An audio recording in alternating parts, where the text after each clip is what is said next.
सर्वे भवन्तु सुखिनः सर्वे सन्तु निरामया सर्वे भद्राणि पश्यन्तु मा कश्चित् दुःख भाग् भवेत्।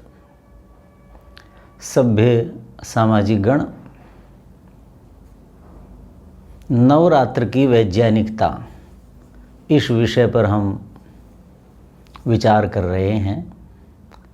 आज के पाठ में, आज के व्याख्यान में हम सूक्ष्म शरीर की शुद्धि,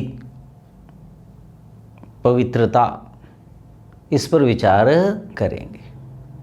आरंभ में मैंने बताया था कि नवरात्र क्या है? शारीरिक और आत्मिक शुद्धि। शारीरिक अर्थात दो शरीर हैं हमारे पास, एक स्थूल शरीर, एक सूक्ष्म शरीर। इन दोनों की शुद्धि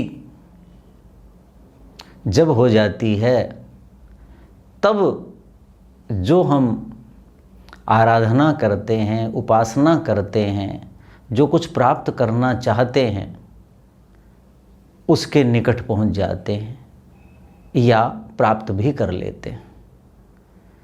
तो व्रत उपवास के विषय में मैंने बताया था, व्रताय उपवासः। उपवास सबसे अधिक प्रभाव स्थूल शरीर पर डालता है, उसको शुद्ध करता है, और उसके पश्चात सूक्ष्म शरीर भी उससे शुद्ध होता। आगे आज हम इसी पर विचार करते हैं। देखिए, नवरात्र को क्या कहा है? ये शक्ति आराधना का पर्व है। किसका पर्व बताया है इसको? शक्ति पूजा, शक्ति आराधना। अर्थात हमें शक्ति प्राप्त हो जाए, हम शक्तिमान हो जाएं। अब शक्ति जो है वो किससे प्राप्त हो सकती है? जिसे आप दैवी शक्ति कहते हैं। तो जब आत्मिक, आंतरिक जब शुद्धि हो जाती है तो उसके बाद हम उस शक्ति को प्राप्त कर पाते हैं, ऐसा भारतीय चिंतन है। शुद्धि के बिना शक्ति नहीं। और जो शक्ति है वो कैसे कर सकते हैं? कि जब भक्ति होगी तभी होगी। तो भक्ति के लिए शरीर शुद्ध होना चाहिए और अंतःकरण भी शुद्ध होना चाहिए। जब ये स्थिति आ जाती है तो हमारे अंदर जो भक्ति के भाव पैदा होते हैं वो भाव ही हमें उस दैवी शक्ति तक पहुंचाते हैं। अब उसको अलग अलग लोग अलग अलग रूप में मानते हैं। वेद में लिखा है, एकम सद विप्रा बहुधा वदंती। चैतन्य शक्ति तो एक ही है। आप देखते हैं अलग अलग मत मतांतरों में, विश्व में भी, भारत में भी कितने मत मतांतर हैं, विचारधाराएं हैं, उसको अलग अलग नामों से पुकारते हैं। है वो एक ही चैतन्य शक्ति। तो उसको पाने के लिए या उस तक पहुंचने के लिए या उसका कृपा पात्र बनने के लिए नवरात्र का विधान किया है कि भाई ये समय है और इस समय प्रकृति बहुत विकृत होती है।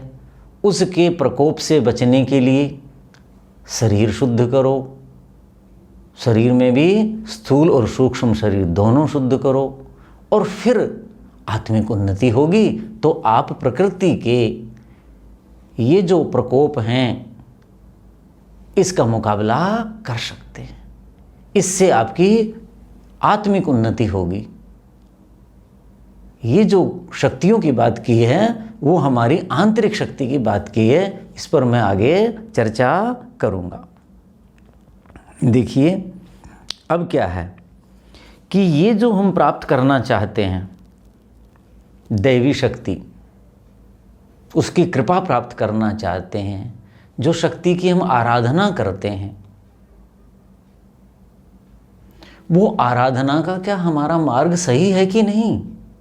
हमारी जो पद्धति है आराधना की वो सही है या नहीं है?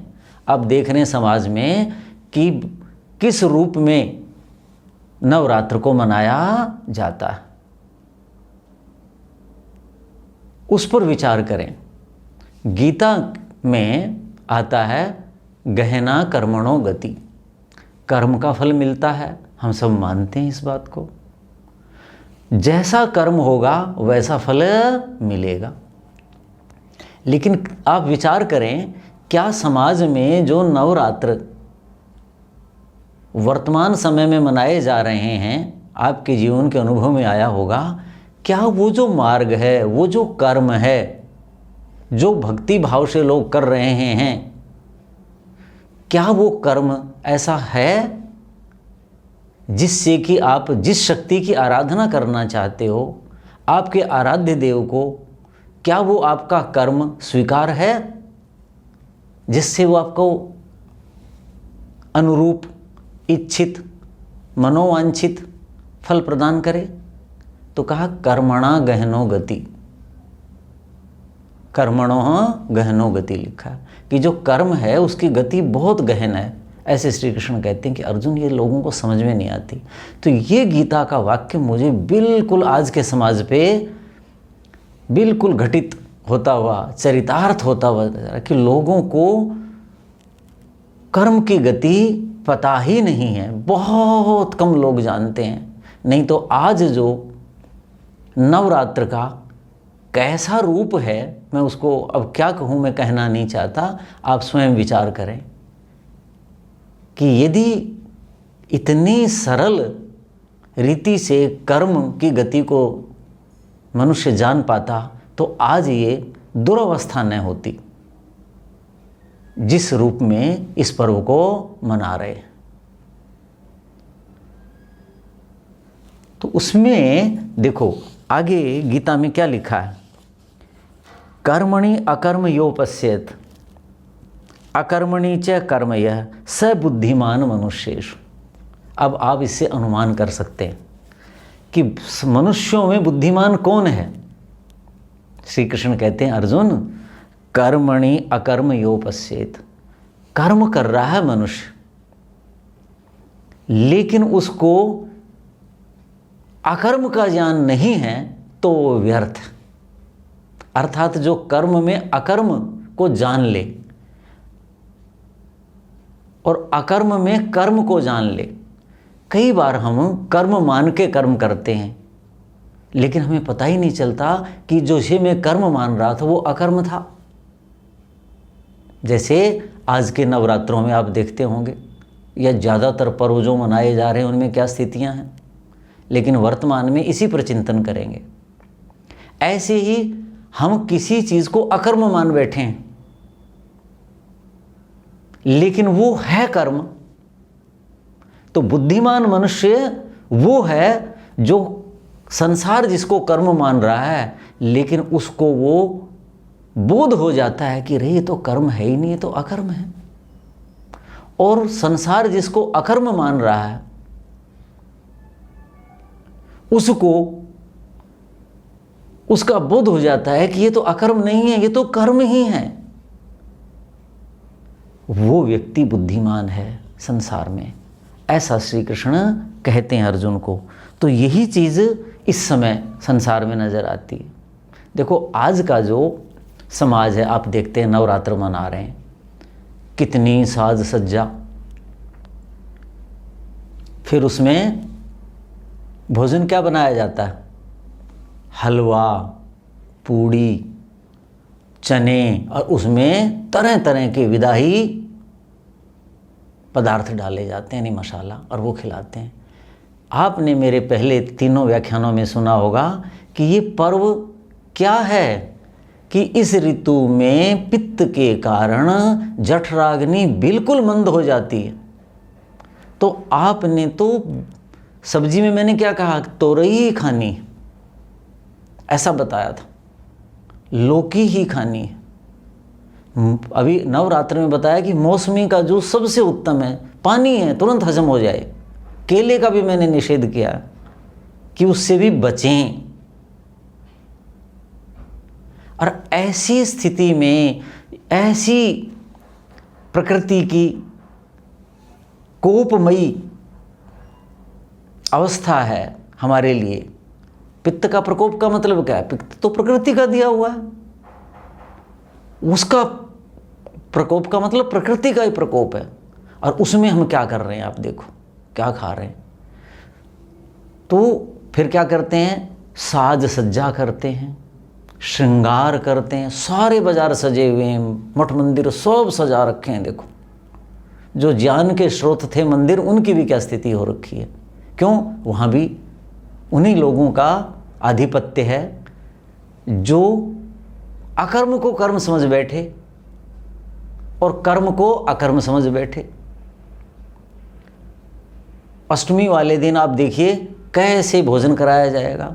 सर्दी में भी मुझे कोई हलवा खाने को दे दे तो मैं बचने की कोशिश करता हूँ, जिस समय जठराग्नि बहुत बढ़िया होती है। क्यों?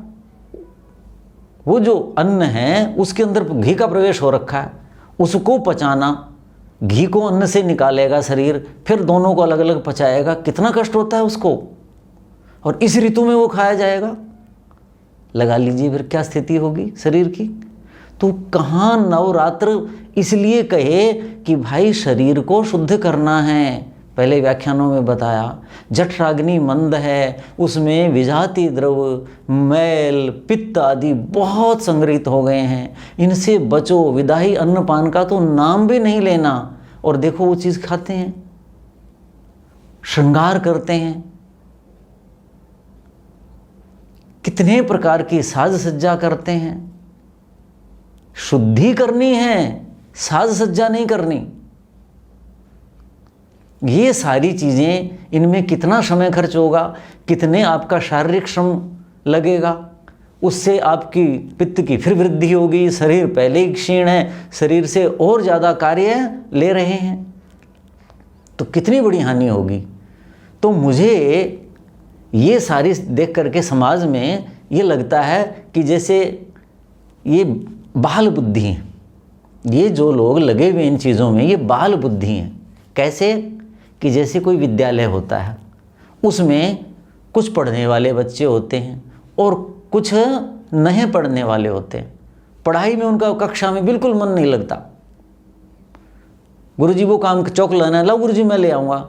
उसको ये नहीं है कि तब तक मेरे 2 गणित के प्रश्न निकल जाएंगे, तब तक मेरे ये विषय निकल जाएगा, और देर से आएगा। पानी, हाँ गुरुजी मैं ले आता हूँ आपके लिए पानी, फलाना मैं कर देता हूँ, इधर उधर घूमता है। और वही बालक जो अध्ययन से, पढ़ाई से कैसे बच रहा है, यानी वो क्या है, जो गीता में कृष्ण ने कहा कि वो कर्म को अकर्म समझ बैठा, और जो अकर्म है ये चीज़ें इधर उधर करनी, उनको कर्म समझ बैठा बेचारा। ऐसी ये बाल बुद्धि है। और जब विद्यालय का वार्षिक उत्सव आता है, विद्यालय में वार्षिक क्रीड़ा होती है, कोई भी समारोह होता है, तो सबसे आगे मिलते हैं वो बच्चे, सारा काम करेंगे, भाग दौड़ के करेंगे, सब कुछ करेंगे। और जो कक्षा में सक्रिय थे, ये गणित का सवाल देख लूँ, ये भाषा मुझे अच्छी समझ में आ जाए, ये विज्ञान के सूत्र मुझे अच्छी तरह समझ में आ जाएं, वार्षिक उत्सव में उनकी कोई रुचि नहीं होती। वो कहते हैं क्या चल रहा है, पता हो पढ़ाई खराब होगी, ये क्या हो रहा है, ये क्या हो रहा है। और वो जो बालक थे वो किस में लगे हुए होते हैं, यहाँ झंडियाँ लगा रहे हैं, यहाँ टेंट लगवा रहे हैं, और कुछ करवा रहे हैं, यहाँ चूना डलवा रहे हैं, सब चीज़ अपनी छाती के ऊपर जो फूल सा लगा के रखते हैं, देखा होगा, वो लगा के घूम रहे हैं। बहुत अच्छा लगता है उस दिन, इतना बढ़िया 2-3 दिन उनको अच्छा लगता है। और जो पढ़ने वाले हैं उनको वो। तो आज का ये जो मानव है, जो नवरात्र में इतना प्रफुल्लित हुए घूम रहा है, साज सज्जा कर रखी है, गहने पहनते हैं, सुंदर वस्त्र पहन रहे हैं, घर को सजा रहे हैं, मठ मंदिरों को सजा रहे हैं, तरह तरह के खाद्य पदार्थ बना रहे हैं, ये सारा आचरण तो नवरात्र के विपरीत है। जो ये पर्व था इसको उत्सव बना दिया। उत्सव और पर्व में अंतर है, इसको उत्सव बना दिया। ये उत्सव नहीं है, ये तो शक्ति की, दैवी शक्ति की आराधना का पर्व है। और आराधना भक्ति भाव से होती है, और भक्ति जो है वो शुद्धि और सात्विकता पर आधारित होती है। और इसमें सारा क्या है बोलो? ये साज सज्जा ये क्या है? ये सात्विकता नहीं है, राजसिक और तामसिकता है। भोजन देखिए राजसिक और तामसिक हैं, सारी चीज़ें तो वो की जा रही हैं। तो उसी बालक वाली श्रेणी में मुझे ये लगते हैं ज़्यादातर समाज के लोग जो इस रूप में नवरात्र को मनाते हैं। तो श्री कृष्ण महाराज ने जो बात कही गीता में कि कर्म की गति बहुत गहन है, गहरी है, उसको समझना बड़ा मुश्किल है। तो इसलिए हर व्यक्ति इसको नहीं समझेगा, और नहीं समझेगा वो तो उत्सव मना रहे हैं। अब वो नवरात्र का लाभ उठा लें, वो दैवी शक्ति की आराधना कर लें। अब दैवी शक्ति क्या है इसकी बाद में व्याख्या करूँगा। तो वो कैसे संभव है? तो सज्जनों, इस बात को समझना है। हर व्यक्ति को ये मेरी बात जचेगी नहीं। ज़्यादा कठोर भाषा में कहूँ तो ये उनको समझ में नहीं आएगी।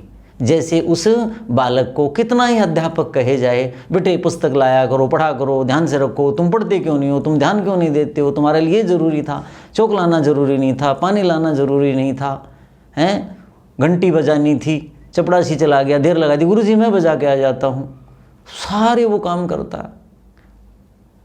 तो वही स्थिति इनकी है। ये बाल बुद्धि जो नागरिक हैं, तो जो बाल बुद्धि नहीं रहना चाहता वो इसको समझे, ऐसे नहीं करना है हमने।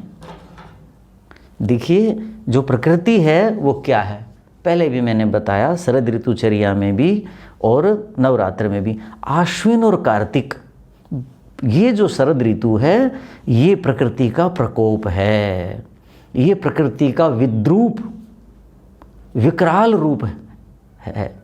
इस समय क्या होता है? विद्रूप किस लिए है कि देखो कितना प्रदूषण हो रहा होता है इस समय, और विकराल क्यों है कि रोग कारक है।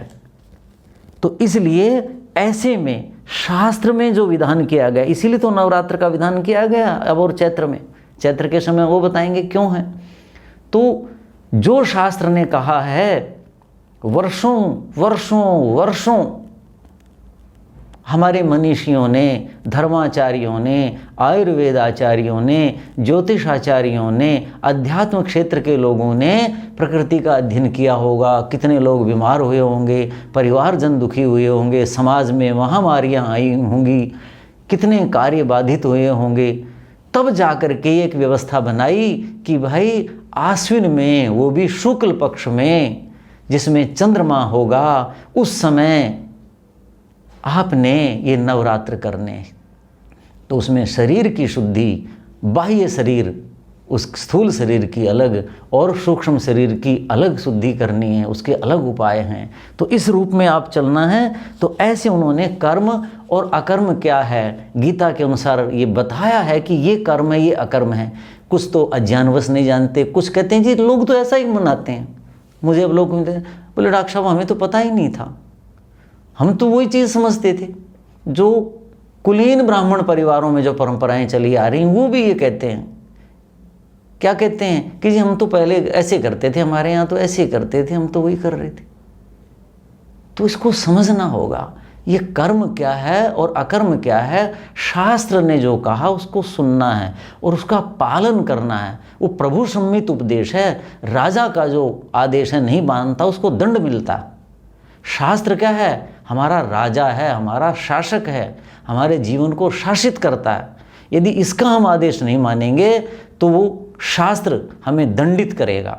शास्त्र दंडित क्या करेगा? अर्थात उसके अनुसार नहीं चलेंगे तो ये प्रकृति जिसके आधार पर, जिसके नियमों के आधार पर, जिसकी व्यवस्था के आधार पर शास्त्र बने हैं, ये प्रकृति हमें दंडित करती है और हम बीमारियों, मानसिक बीमारियाँ आती हैं। मैं आगे बताऊंगा। इन दिनों मनोरोग बहुत ज़्यादा होते हैं, बहुत बुरी स्थिति है, तो उससे बचना है। ये सारी चीज़ें हमने करनी है।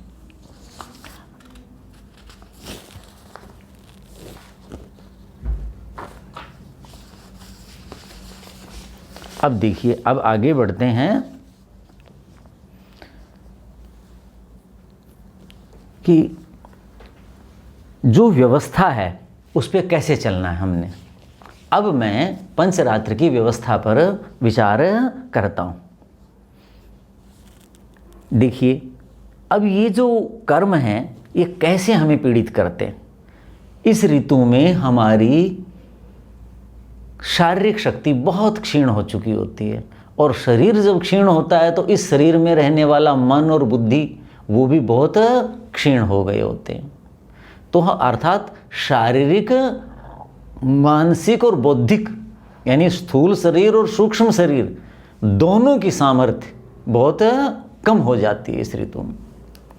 तो इसलिए क्या कहा कि देखो, है तो ये क्या, शक्ति संचय का पर्व, कि शक्ति अर्जित करनी है, शक्ति की आराधना कर रहे हैं ना, क्योंकि शरीर में शक्ति नहीं है और मन और बुद्धि में शक्ति नहीं है, तो शक्ति की आराधना कर रहे हैं। वो शक्ति हमें मिली, वो शक्ति क्या है, अरे आत्मिक शक्ति ही सब कुछ है। उसी ने संसार का मुकाबला करना है, दैवीय, मानवीय, प्राकृतिक जितने प्रकार की आपदा हैं उनसे लड़ना है, उन पर विजय पानी है। तो उस शक्ति का संचय करना है तो ये वो पर्व शक्ति संचय का। लेकिन हम कर क्या रहे हैं, उसका अपव्यय कर रहे हैं। उसका क्या कर रहे हैं, अपव्यय कर रहे हैं। क्यों, शरीर क्षीण है, जठराग्नि बिल्कुल मंद है, और जठराग्नि पे क्या डाल रहे हैं, हलवा और पूड़ी डाल रहे हैं। तुरंत अग्नि बुझ जाएगी, बीमार हो जाएंगे, पेट ढीले हो जाएंगे, अपचन के शिकार हो जाएंगे, 2 दिन भोजन ही अच्छा नहीं लगेगा, चूर्ण खाने पड़ेंगे। उससे क्या होगा, उसको पचाने के लिए शरीर की शक्ति और खर्च हो जाएगी। जैसे देखो क्या है, एक व्यक्ति को 2 रोटी की भूख है और वो 3 खा लेता है, तो उसने 1 ही रोटी खाई, 2 की भूख है और उसने 3 खा ली, स्वाद में किसी भी कारण से खा ली, लोभ में खा ली, बचेगी, बेकार जाएगी, 3 खा ली, तो समझो कि उसने 1 ही खाई, 2 रोटी बेकार कर दी। कैसे कि 2 रोटी की भूख थी, 1 फालतू खा ली। अब वो जो 1 फालतू रोटी खाई थी उसको पचाने के लिए 1 रोटी से जो शक्ति, एनर्जी, पाचन शक्ति में खर्च हो गई। 2 रोटी खानी थी, 3 खा ली, तो जो 1 अतिरिक्त रोटी खाई थी उसको शरीर पचा नहीं सकता। उसको पचाने के लिए शरीर को अलग से शक्ति खर्च करनी पड़ती है। तो कम से कम 1 रोटी की शक्ति वो खर्च करता है।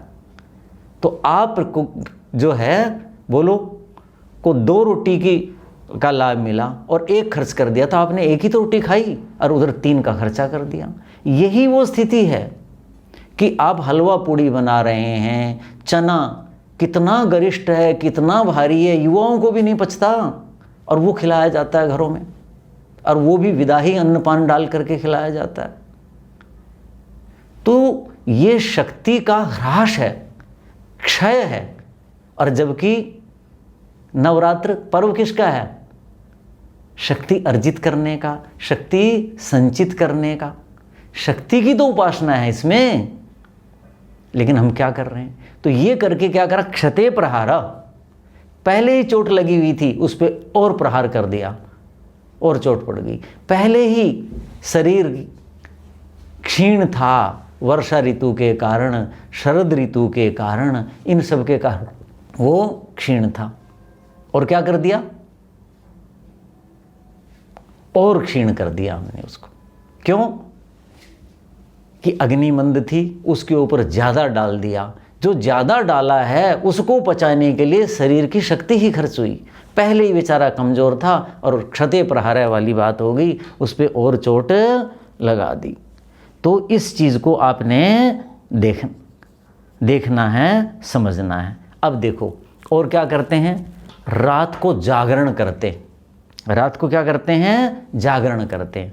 रात को जागरण करके क्या कर रहे हैं, देखो अब आप हैं, स्वयं मैं अनुभव करता हूँ कि हमें इतना बुरा लगता है। मैं जिस गली में मान लीजिए रहता हूँ, मेरे पड़ोस में कहीं रात को जागरण होता है, मैं केवल उनको कोसता रहता हूँ। इतनी ज़ोर से माइक चलाएंगे कि दूसरे को नहीं सोने देते, इतनी देर तक आवाज़ें करेंगे। सवेरे जब मैं उठूँगा 3 बजे तब तक वो लगे रहते। मैं 3 साढ़े 3 बजे उठ लेता हूँ और तब तक ज़ोर ज़ोर से लगे हुए। बताइए, अरे आप तो पूजा कर रहे थे, ये तो पूजा है, और आपने कर दिया, पाप कर दिया। यानी जिसे आप पुण्य समझ रहे हैं वो आपने पाप कर दिया। कितने पशु पक्षी कीट पतंग रात को सो रहे होंगे, किसी को नहीं सोने दे रहे आप। देखिए कितनी बुरी हालत हो जाती है। तो ये क्या है? रात्रि बनाई किसके लिए है? बोलो, निद्रा किसके लिए है? शरीर के लिए है, शरीर की पुष्टि के लिए। रात्रि किसके लिए? निद्रा के लिए है। तो जागरण करना है, कब करना है? चंद्रिका के सेवन के लिए करना है, चंद्रिका में बैठना है, इसलिए करना है। लेकिन हम कर क्या रहे हैं? ये कर रहे हैं। तो ये सारा जो हम कर रहे हैं ये क्या है? ये अपव्यय है शक्ति का। फिर क्या कर रहे हैं? नृत्य होता है। कुछ राज्यों में आपने देखा होगा विशेष प्रकार के नवरात्र में नृत्य होते हैं और उसको संस्कृति कह दिया। देखिए संस्कृति क्या है? जो संस्कार है, जो हमें संस्कारवान बनाती है, उसका नाम संस्कृति है। और देखो उसको संस्कृति कह देते हैं।